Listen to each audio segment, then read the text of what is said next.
Vous savez, quand tu vis et que ta vie sert à détourner les regards de Dieu et à les braquer sur toi, tu tombes dans l'iniquité de l'orgueil. Il y a des personnes qui servent Dieu, mais qui se présentent elles-mêmes. Tu tombes dans l'iniquité de l'orgueil. Quand on sert Dieu, c'est Dieu qu'on présente. Quand on sert Dieu, c'est la sainteté de Dieu qu'on présente. Ta relation avec Dieu, moi, ça ne m'importe pas.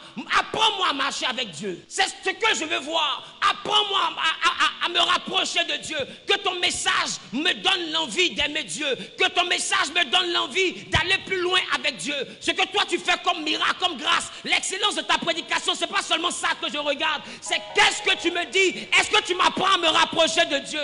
Aujourd'hui, l'orgueil est une chose que le chrétien ne soupçonne pas. Parce que le chrétien est équipé pour se battre contre le mensonge. Il est équipé pour se battre contre l'adultère. Depuis longtemps, il se bat contre l'ivrognerie. Mais le chrétien ne s'est pas équipé contre l'orgueil. L'orgueil est cette chose qui rentre sans même te demander ta permission. L'orgueil est cette chose qui rentre et te donne l'impression que tu es humble. Oh, tu es orgueilleux. La Bible dit, il a voulu être semblable à Dieu. C'est-à-dire, il a voulu avoir les projecteurs sur lui. Alors, je vais te poser une question qui est simple. C'est donc quoi l'orgueil? L'orgueil, c'est se substituer à Dieu. L'orgueil, c'est décider de vivre sans Dieu. L'orgueil, c'est décider de ne pas adorer. Laisse-moi te dire, quiconque refuse d'adorer cherchera à être adoré. Donc, l'orgueil t'envoie à vouloir plaire. L'orgueil t'envoie à vouloir te faire voir, à vouloir qu'on te voie, à vouloir qu'on t'acclame, à vouloir qu'on te célèbre, à vouloir les éloges. La Bible dit l'iniquité a été trouvée chez lui. À chaque fois que ton message ou bien ton ministère commence à être acclamé,